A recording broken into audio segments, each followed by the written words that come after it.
So it is not necessary कि हमारे पास हम पॉजिटिव और नेगेटिव करंट की जो बात है ये सिर्फ और सिर्फ साइन कन्वेंशन के लिए हम इस्तेमाल कर रहे होते हैं। दैट इज कि हमारे सिस्टम में से रिडक्शन की वजह से जो करंट आएगा that will be called the positive current. Oxidation की वजह से जो करंट आएगा उसको हम नेगेटिव करंट कह देंगे, क्योंकि पॉजिटिव की डायरेक्शन डिफरेंट है, नेगेटिव की डायरेक्शन डिफरेंट है। अब सिंपल अगर मैं कंसीडर करूं कि आयरन 3 हमारे पास सिस्टम के अंदर मौजूद है, ठीक है, ये आयरन 3 हमारे पास आ गया, इसकी हम कंसीडर कर रहे हैं रिडक्शन है। सो इट इज बेसिकली ये ओवरऑल कंबाइंड वोल्टेमोग्राम था हमारे पास। And I am not talking about the overall, अगर सिर्फ और सिर्फ आयरन 3 की रिडक्शन की बात कर रहे हैं दैट इज के we are having the curve C. So curve C हम कैसे बना सकते हैं? हम कर्व सी बना सकते हैं कि इनिशियली हमारे पास करंट की क्वांटिटी 0 आ रही है, एंड फिर क्या हुआ, करंट हमारे पास बढ़ना शुरू हुआ, and that is the limiting current. The direction will be, अगर इसकी कंसीडर करें तो ये हमारे पास क्या होगा, हम रिडक्शन को कंसीडर कर रहे हैं। सो ये 0.2 से पॉजिटिव 0.2 से हम इसको कंसीडर कर सकते हैं नेगेटिव 0.2 या नेगेटिव 0.4 तक को हम इसको 0.2 ही कंसीडर करें तो भी इट्स ओके। सो ये हमारे पास क्या है, हमें नजर आ रहा है कि ये process in this direction positive से नेगेटिव जा रहा है। जब भी पॉजिटिव से नेगेटिव जाएगा it will be called a cathodic scan. Current की क्वांटिटी हम कह देंगे, करंट जो है हमारे पास पॉजिटिव है, ठीक है। अब इसी क्वांटिटी स्केल के रिस्पेक्ट हम मेजर कर सकते हैं कि लिमिटिंग करंट हमारे पास कितना आ रहा है। लाइकवाइज अगर हमारे पास सिर्फ और सिर्फ आयरन 2 हो, ठीक है, एंड आयरन 2 की क्या पॉसिबल है, ऑक्सीडेशन पॉसिबल है।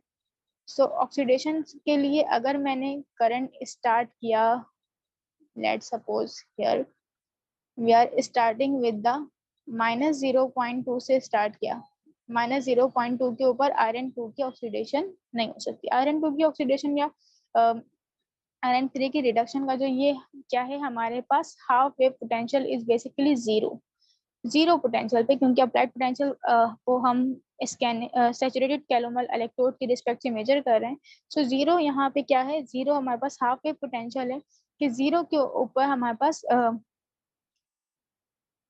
इसका स्टैंडर्ड रिडक्शन पोटेंशियल से ये जीरो जो है वो से मैच कर रहा होगा। स्टैंडर्ड रिडक्शन पोटेंशियल से हम इसको आइडेंटिफाई कर सकते हैं।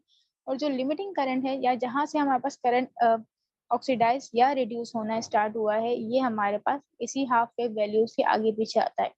अच्छा, अब आयरन 2 की रिडक्शन हो रही है, हमने 0.2 से स्टार्ट किया, 0.2 से जब तक हम क्या करेंगे, हम पोटेंशियल को बढ़ाते जा रहे हैं, मोर एंड मोर पॉजिटिव की डायरेक्शन में लेके जा रहे हैं, ठीक है। 0.2 से ये जीरो आएगा, तो जब ये जीरो आएगा, जीरो से थोड़ा पहले हमारे पास क्या होगा, आयरन 2 की ऑक्सीडेशन होना स्टार्ट होगी और करंट की क्वांटिटी बढ़ना स्टार्ट हो जाएगी। अब फिर हमारे पास लिमिटिंग करंट आया, and then this is basically decomposition potential, जहां से आयरन को ऑक्सीडाइज होना स्टार्ट हुआ। लिमिटिंग करंट का हाफ यहाँ पर है, ये हमारे पास क्या है, हाफ वेव पोटेंशियल है। सो ये कर्व आपको यहाँ पे तो इस तरीके से नजर आ रहा है, ठीक है। ये चीज यहाँ पे इनवर्स बनी हुई है, ये यहाँ से ये, ठीक है। और अगर मैं इसको उल्टा करके बनाऊं, दैट इज 0.2 से, ये हमारा जीरो स्केल है और ये हमारे पास क्या है, करंट इसी कंडीशन में अब की ऊपर की तरफ जा रहे हैं तो क्या हो रहा है, नेगेटिव जनरेट हो रहे हैं, ठीक है। तो नॉट नेसेसरी कि जीरो से नीचे आए, ये जीरो है और नेगेटिव को मैंने क्या कर दिया, ऊपर बना दिया। दैट इज करंट की क्वांटिटी बढ़ती जा रही है, एंड करंट कौन सा है यहाँ पे, ये ऑक्सीडेशन की वजह से आ रहा है। सो यहाँ पे एक ही ग्राफ के अंदर ये सारी की सारी कंडीशन कंसीडर की गई है। अदरवाइज हमें इसको सेपरेट आउट भी, हम सेपरेटली भी इनको कंसीडर कर सकते हैं कि कहाँ ऑक्सीडेशन होगी, कहाँ रिडक्शन होगी। अगर ऑक्सीडेशन और रिडक्शन दोनों स्पीशीज मौजूद हैं तो अगर ये पोटेंशियल हमारे पास क्या है, ये इसका हाफ वेव पोटेंशियल है, हाफ वेव पोटेंशियल पे ऑक्सीडेशन और रिडक्शन दोनों मौजूद हैं। तो इसका जो स्टैंडर्ड रिडक्शन पोटेंशियल होता है बेसिकली क्या होता है कि इसके ऊपर forward and backward direction, that is iron 3 की कन्वर्जन आयरन 2 में और आयरन 2 की कन्वर्जन आयरन 3 में एक दूसरे को कैंसिल आउट कर रही होगी। दैट इज यहाँ पे कोई भी रिएक्शन नहीं हो रहा, सिस्टम में से कोई भी करंट पास नहीं हो रहा जब दोनों चीजें मौजूद हैं, आयरन 3 भी मौजूद है और आयरन 2 भी मौजूद है। अब इससे थोड़ा सा मोर नेगेटिव, ये स्टैंडर्ड रिडक्शन पोटेंशियल हो गया, ठीक है।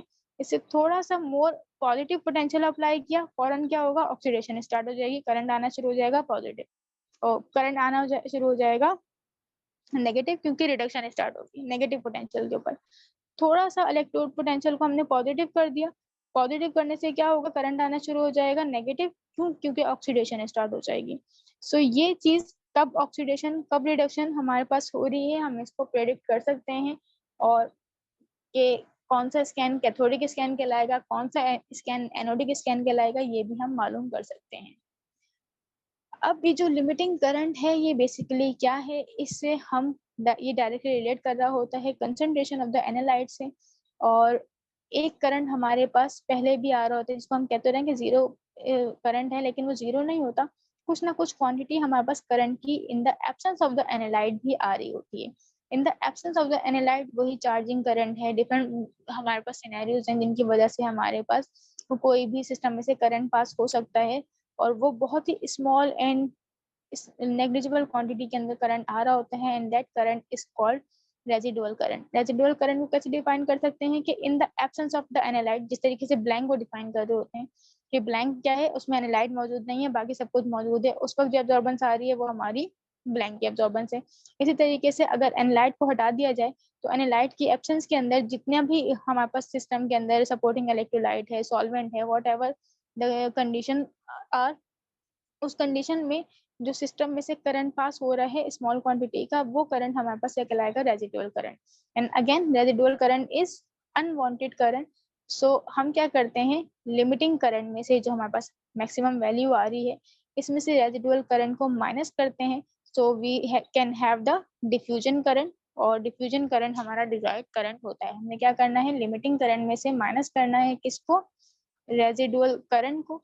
और रेजिडुअल करंट को माइनस करने के बाद हमारे पास क्या आ जाएगा, जो डिफ्यूजन प्रोसेस की वजह से करंट आ रहा है वो करंट हमारे पास आ जाएगा, और कैलकुलेशन भी हम इसी डिफ्यूजन करंट के साथ करते हैं। अच्छा, रेजिडुअल करंट हमें क्या पता, कैसे पता चल सकता है, जस्ट लाइक के एब्जॉर्बेंस के अंदर हम ये काम कर सकते हैं कि एक स्टैंडर्ड बना लें और उसके अंदर हमारे पास इन एनालाइट के अलावा बाकी तमाम चीजें मौजूद हो, सपोर्टिंग इलेक्ट्रोलाइट हो, डिफरेंट कंडीशन हो, और उस वक्त जो हमारे पास करंट आ रहा होगा सिस्टम में से वो रेजिडुअल करंट होगा। जो भी लिमिटिंग करंट, अगर मैं इस पोटेंशियल पे लिमिटिंग करंट मालूम करें तो इसी पोटेंशियल पे जो रेजिडुअल करंट है उसको हम क्या कर देंगे, सब्ट्रैक्ट आउट कर देंगे, ताकि हमारे पास डिफ्यूजन करंट आ जाए। एक और कंडीशन होती है कि समटाइम अगर रियल सैंपल है तो उसके लिए बिल्कुल सेम मैट्रिक्स जनरेट करना हमारे लिए फिजिबल नहीं होता।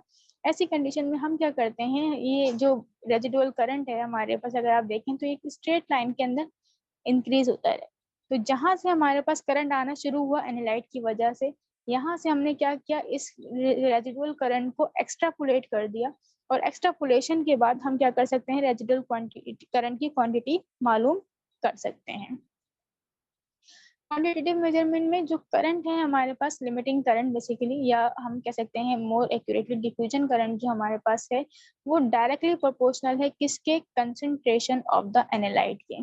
अगर हम सिंपल, हमारे पास एक एनालाइट है और उस एनालाइट का हमें, दैट इज आयरन 2 का एनालाइट है, लेट्स सपोज, और वी नीड टू कैलकुलेट कि कितनी क्वांटिटी हमारे आयरन 2 की है। तो हम क्या कर सकते हैं, क्वांटिटेटिव मेजरमेंट के लिए हम या तो मैट्रिक्स वगैरह देखें, सिंगल पॉइंट मेथड से भी हम ये काम कर सकते हैं, कैलिब्रेशन कर्व से भी हम ये काम कर सकते हैं। तो कैलिब्रेशन कर्व में हम क्या करेंगे, हम आयरन 2 की डिफरेंट कंसंट्रेशन के सैंपल सॉल्यूशन बनाएंगे।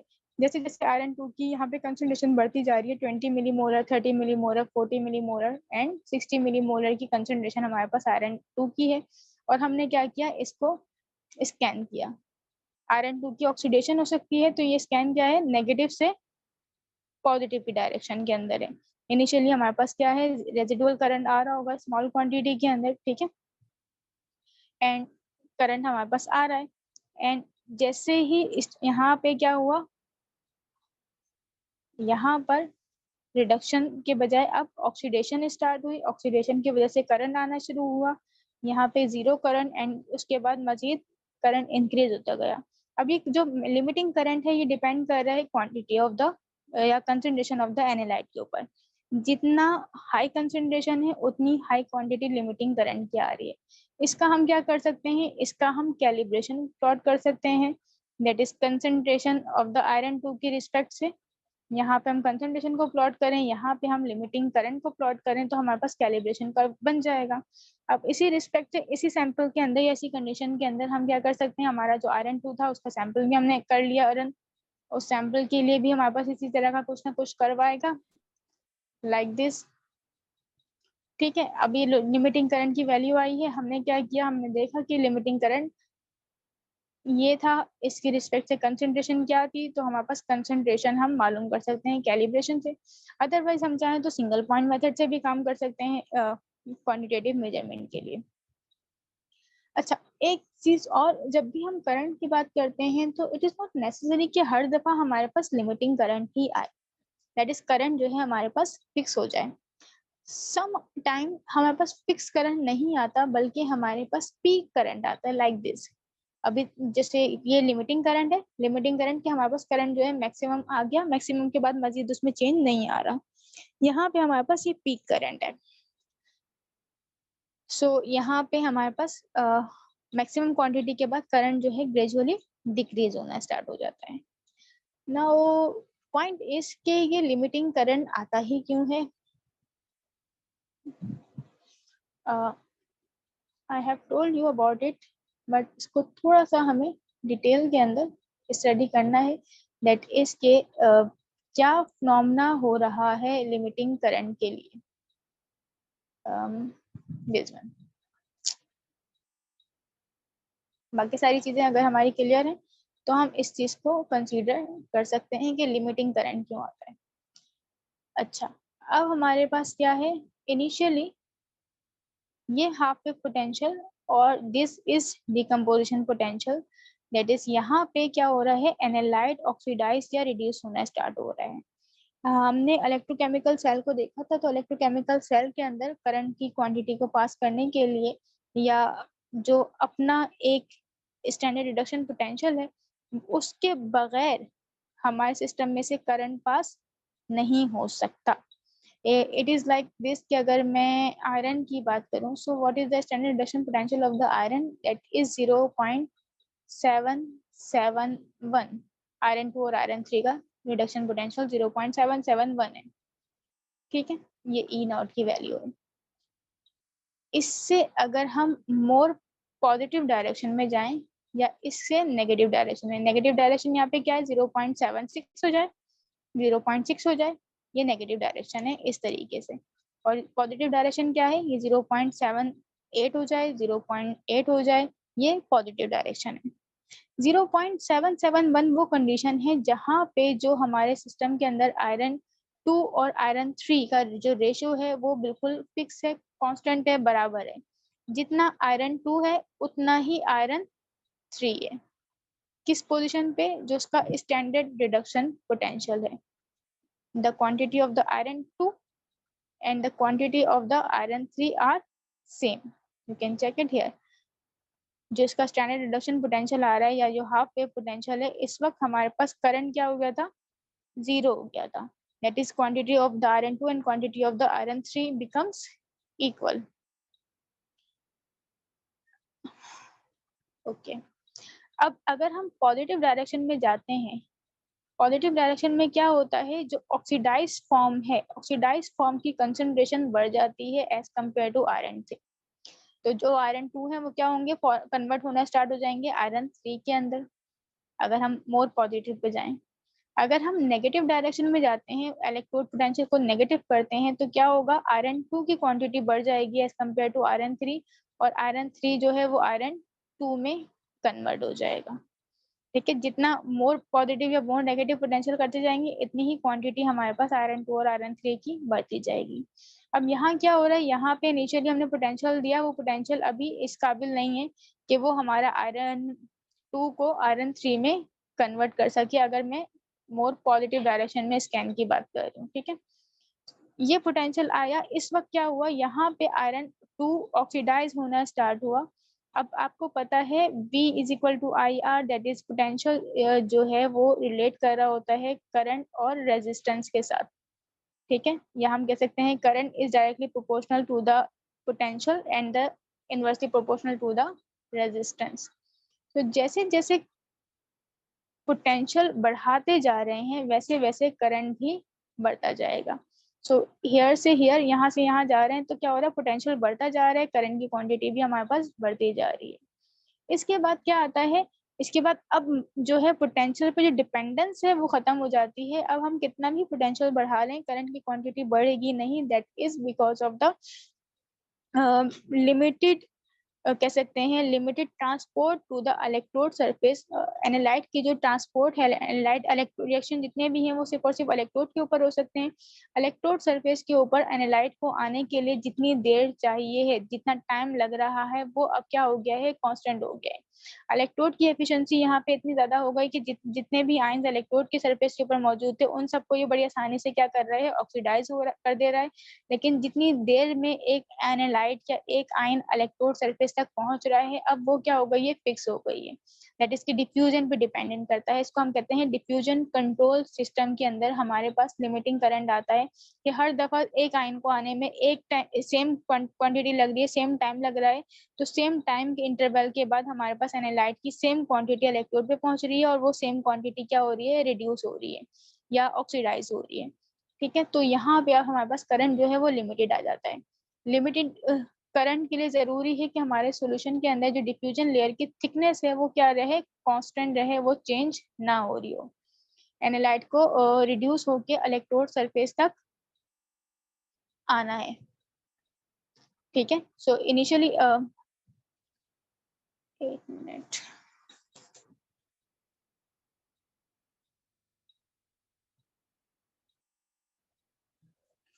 इनिशियली इलेक्ट्रोड के ऊपर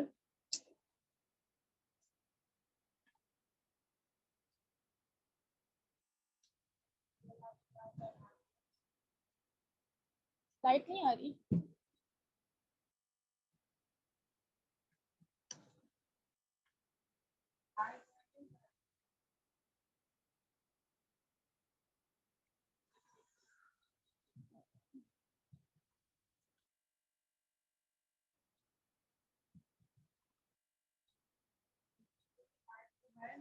हाँ नहीं है।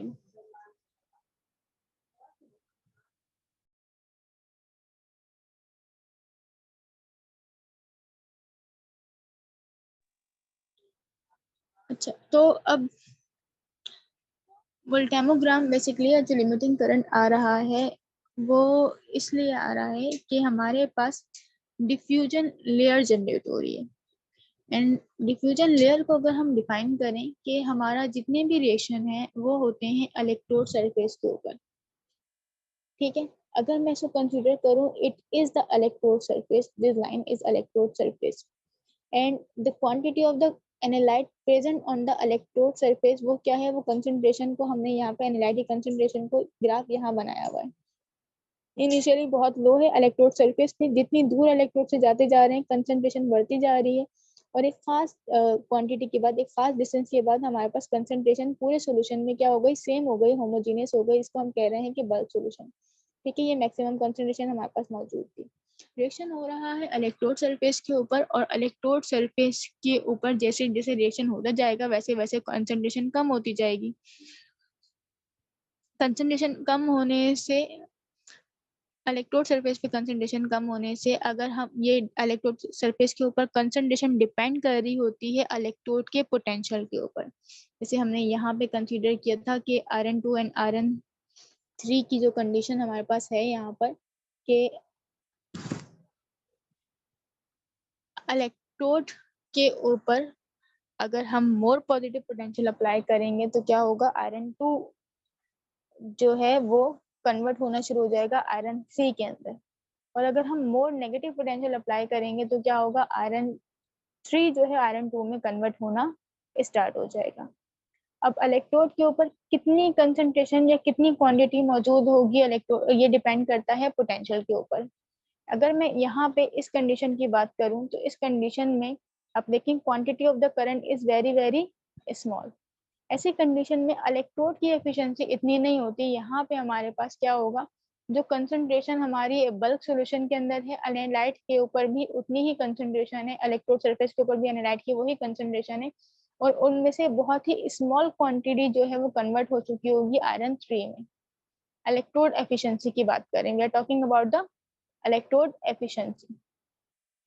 हमने पोटेंशियल को यहाँ से इस पॉइंट से थोड़ा सा बढ़ा दिया, इस पे क्या हुआ, इस पे हमें थोड़ा सा लार्ज क्वांटिटी मिलने लगी करंट की। इसकी वजह क्या है, हमने इलेक्ट्रोड एफिशिएंसी इतनी बढ़ा दी कि अब एनालाइट की ज्यादा एनालाइट जो है वो कन्वर्ट हो रहे हैं किसके ऊपर, आयरन 2 से आयरन 3 के अंदर कन्वर्ट हो रहे हैं।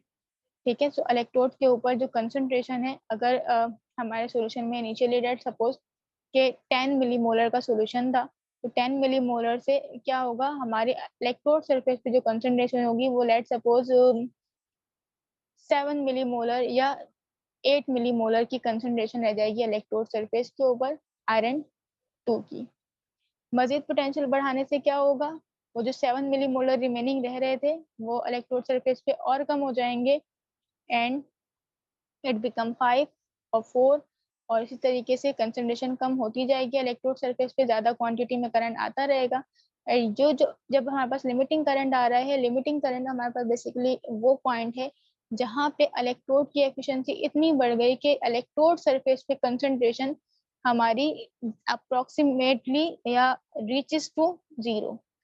अप्रोक्सीमेटली हम क्यों कह रहे हैं कि बाकी बल्क सॉल्यूशन में तो हमारे पास एनालाइट की कंसंट्रेशन मौजूद है, आयरन 2 बल्क में तो मौजूद है, लेकिन इलेक्ट्रोड सरफेस पे नहीं है। ठीक है, और इलेक्ट्रोड सरफेस से जितना दूर जाते जा रहे हैं उतनी क्या हो रहा है, आयरन 2 की कंसंट्रेशन बढ़ती जा रही है। सो देयर इज अ, ये हम कहें तो एक थिकनेस या एक कंसंट्रेशन ग्रेडियंट जनरेट हो गया इलेक्ट्रोड सरफेस से बल्क ऑफ द सॉल्यूशन के अंदर। तो ये जो कंसंट्रेशन ग्रेडियंट है basically this is called the diffusion layer. अब एनालाइट को बल्क सॉल्यूशन से इलेक्ट्रोड तक आने के लिए डिफ्यूजन लेयर को क्रॉस करना है।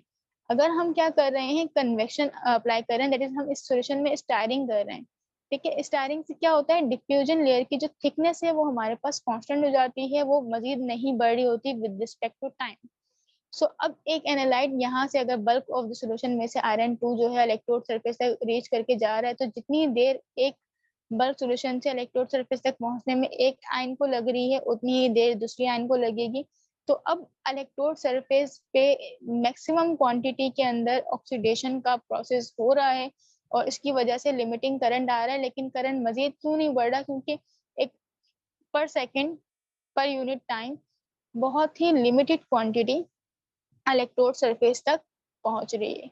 That is called a diffusion control system. अब डिफ्यूजन डिपेंड कर रही है, डिफ्यूजन इस बात को, डिफ्यूजन हमारे करंट को लिमिट कर रही है कि डिफ्यूजन की रिस्पेक्ट से जितनी देर में हमारे पास आयन इलेक्ट्रोड सरफेस तक आएंगे और फिर जाके जैसे ही इलेक्ट्रोड सरफेस पे आएंगे वो फौरन से रिड्यूस हो जाएंगे। सो मैक्सिमम करंट जो इस वक्त आ रहा है ये हमारे पास क्या है, लिमिटिंग करंट है। एंड लिमिटिंग करंट किसकी वजह से हो रहा है, लिमिट क्यों हो रहा है, कांस्टेंट क्यों हो रहा है, क्योंकि अब सिस्टम में ये जो एनालाइट की ट्रांसपोर्ट है इलेक्ट्रोड सरफेस तक वो सिर्फ और सिर्फ एक ही मीडियम की वजह से हो रही है, that is the diffusion process की वजह से हो रही है। और वो डिफ्यूजन प्रोसेस हर एनालाइट के लिए, हर आयन के लिए सेम है, और दैट इज जो उसकी मूवेबिलिटी है वो सबके लिए कांस्टेंट है।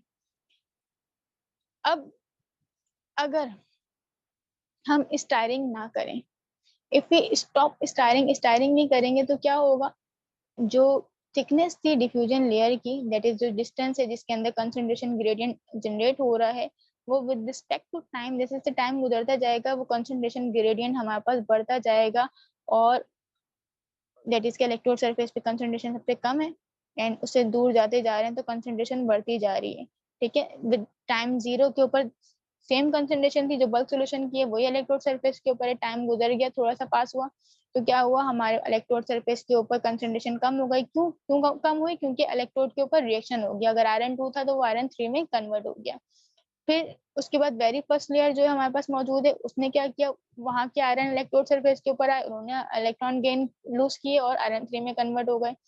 फिर इसी तरीके से टाइम गुजरता जाएगा तो डिफ्यूजन लेयर की थिकनेस हमारे पास कम बढ़ती जा रही है। डिफ्यूजन लेयर की थिकनेस बढ़ती जाएगी तो हमारे पास यहाँ से अगर आयन आ रहे थे उनको कम टाइम लग रहा था, यहाँ से आयन आ रहे थे उनको थोड़ा ज्यादा टाइम लग रहा था, और यहाँ से आयन आएंगे तो उनको और ज्यादा टाइम लगेगा। अनस्टार्ट सोल्यूशन में, that is why unstirred solution के अंदर हमारे पास लिमिटिंग करंट के बाद करंट कांस्टेंट नहीं होता, क्योंकि सेम टाइम नहीं लग रहा हर आयन को इलेक्ट्रोड पे पहुंचने के लिए, बल्कि टाइम क्या होता जा रहा है, बढ़ता जा रहा है। सो एक टाइम जैसे जैसे डिफ्यूजन लेयर की थिकनेस बढ़ती जा रही है, वैसे वैसे अब हमारे पास क्या हो रहा है, करंट कम होता जा रहा है, क्योंकि वो जो मास ट्रांसपोर्ट थी उसकी प्रॉपर सप्लाई नहीं हो रही इलेक्ट्रोड सरफेस के ऊपर। उसकी सप्लाई में क्या आ रहा है, कमी आ रही है, कम आयंस इलेक्ट्रोड तक पहुंच रहे हैं, कम आयंस कम इलेक्ट्रॉन गेन करेंगे या कम इलेक्ट्रॉन लूज करेंगे, और उसकी वजह से क्वांटिटी ऑफ द करंट भी हमारी डिक्रीज हो जाएगी। सो जब हम अनस्टार्ट कंडीशन अप्लाई कर रहे होते हैं, दैट इज हम कन्वेक्शन प्रोसेस को फॉलो नहीं कर रहे, तो डिफ्यूजन लेयर की थिकनेस बढ़ती जा रही है, एंड सेकेंडली करंट हमारे पास लिमिटिंग करंट अप्रोच नहीं करता, बल्कि पीक करंट हमारे पास आ रहा होता है। अगर हम स्टार्ट सॉल्यूशन इस्तेमाल करते हैं, तो स्टार्ट सॉल्यूशन के अंदर डिफ्यूजन लेयर की थिकनेस कांस्टेंट रहती है, फिक्स रहती है, और ऐसी कंडीशन में हमारे पास लिमिटिंग करंट आ रहा होता है। वो पोटेंशियल जिसके ऊपर हमारे पास करंट आना स्टार्ट हो, that is called the decomposition potential. Limiting current की क्वांटिटी, लिमिटिंग करंट की quantity you can see it here, it is approximately, ये 80 है, ये 100 है, तो ये 90 है। सो 90 का हाफ 45, ठीक है। तो 45 जहां पर आएगा वो हमारे पास क्या है, हाफ करंट है, और यहाँ से पोटेंशियल हम निकाल सकते हैं, तो that is the half wave potential. So graph में से अगर हमें सिर्फ और सिर्फ सिंपल वोल्टेमोग्राम दे दिया जाए, तो उस वोल्टेमोग्राम से हमें हाफ वेव पोटेंशियल मालूम होना, निकालना आना चाहिए, उसमें से लिमिटिंग करंट निकालना आना चाहिए, उसमें से डिफ्यूजन करंट निकालना आना चाहिए, उसको एस्टिमेट भी हम कर सकते हैं, ठीक है। So it is the limiting current.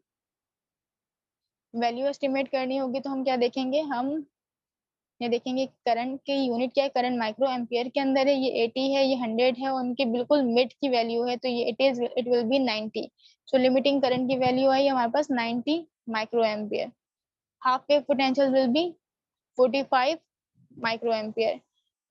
Residual current हमारे पास कितना आ रहा है, रेजिडुअल करंट को अगर हम यहाँ से एस्टिमेट करें, it is approximately 15 micro ampere. So 15 को, ठीक है, ग्राफ के रिस्पेक्ट से, ये 20 है, ये 10 है, ये 20 है, ये 10 है, ये 5 है, 5 आ रहा है, ठीक है। सो 90 में से आपने 5 को माइनस किया, तो ये हमारा क्या कहलाएगा, 85 बेसिकली क्या है हमारे पास, रेजिडुअल डिफ्यूजन करंट है, जो कि हमारा डिजायर्ड करंट, ठीक है। और हाफ ए पोटेंशियल आप मालूम कर सकते हैं, जो हाफ लिमिटिंग वैल्यू आ रही करंट की, उस पे जो पोटेंशियल आ रहा है, दैट इज 0.-0.6 वोल्ट। ये हमारा हाफ ए पोटेंशियल है, इससे हम आइडेंटिफाई कर सकते हैं कि हमारा एनालाइट कौन सा था, ठीक है। ये वोल्टेमोग्राम्स हैं। इसके अलावा डीकम्पोजिशन पोटेंशियल, मोस्टली ये जो टर्म इस्तेमाल की जाती है, ये इस्तेमाल की जाती है सॉल्वेंट के लिए, जो हमारा इलेक्ट्रोलाइट सॉल्यूशन है, हमारा सपोर्टिंग इलेक्ट्रोलाइट है, या फिर हमारा सॉल्वेंट है, अगर वो ऑक्सीडाइज या रिड्यूस जिस वक्त होने लगता है जिस पोटेंशियल के ऊपर, वो पोटेंशियल हमारा डीकम्पोजिशन पोटेंशियल कहलाता है। फॉर एग्जाम्पल अगर हम मरकरी की बात करें, मर्क्यूरियस क्लोराइड के सोल्यूशन में हमारे पास मरकरी इलेक्ट्रोड को हम इस्तेमाल कर रहे हैं, लेट सपोज, ठीक है। और यहाँ पे क्या हो रहा है, पोटेशियम आयन हमारे सिस्टम के अंदर मौजूद है। तो पोटेशियम आयन मरकरी इलेक्ट्रोड के ऊपर एक इलेक्ट्रॉन गेन करके मरकरी और पोटेशियम का अमलगम बनाते हैं, और इस पर्टिकुलर रिएक्शन का जो पोटेंशियल है, स्टैंडर्ड रिएक्शन पोटेंशियल है, that is -2.1 volt versus normal hydrogen electrode, ठीक है। तो -2.1 वोल्ट के ऊपर क्या होगा, ये रिएक्शन होना स्टार्ट हो जाएगा। अगर हमारे सिस्टम के अंदर पोटेशियम है, मरकरी इलेक्ट्रोड पे हम काम करना चाह रहे हैं और पोटेशियम है, तो हम क्या कर सकते हैं, हम -2.1 वोल्ट से मोर नेगेटिव पोटेंशियल पे नहीं जा सकते। -2.1 क्या कर रहा है, ये इसकी लिमिट है, ये इसकी मैक्सिमम लिमिट है, मैक्सिमम जिसके ऊपर हम इसको नहीं लेके जाएंगे, क्योंकि ये हमारा डिजायर्ड रिएक्शन नहीं है। तो सपोर्टिंग इलेक्ट्रोलाइट था, KCl का सपोर्टिंग इलेक्ट्रोलाइट था। सो अगर हमारी पोटेंशियल रेंज,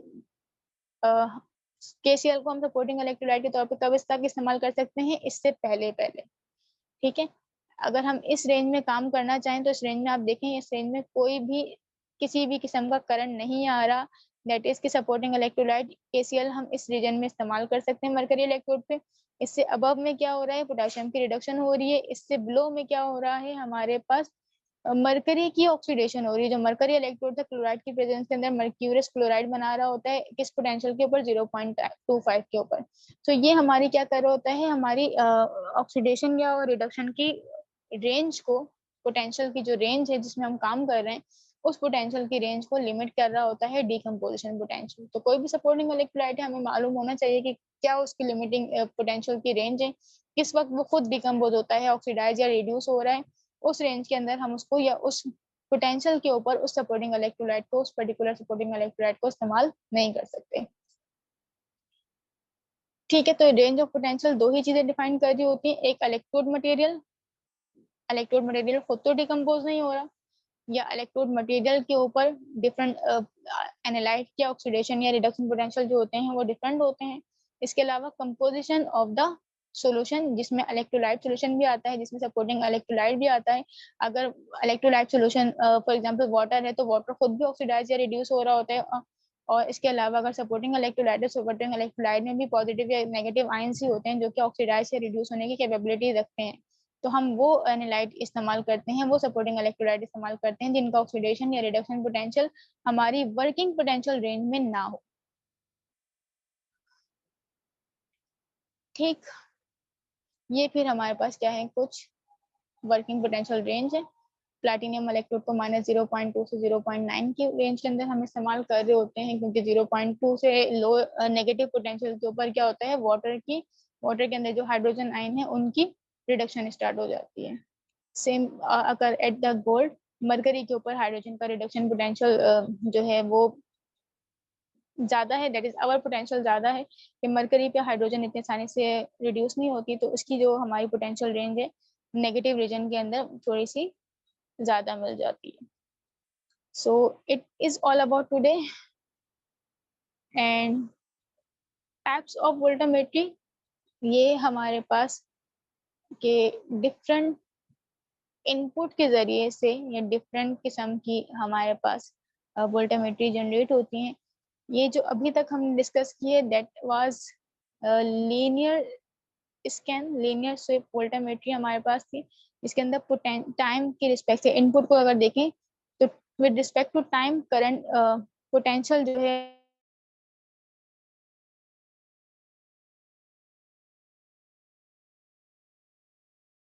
तो अगर डिफरेंशियल पल्स की फॉर्म में हम जो पोटेंशियल है पोटेंशियल चेंज करें in terms of the differential pulse, so ऐसी टेक्निक हमारे पास कहलाती है डिफरेंशियल पल्स वोल्टामेट्री।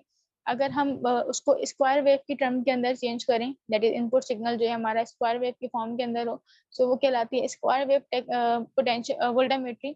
और अगर हम पॉजिटिव और नेगेटिव स्कैन दोनों कर रहे हो तो वो हमारे पास साइक्लिक वोल्टामेट्री कहलाती है। ठीक है, तो आज के लिए इतना काफी है। कोई सवाल अगर हो आज के लेक्चर को दोबारा सुनिएगा, और जो भी कोई सवाल हो तो वो आप मुझसे पूछ सकते हैं।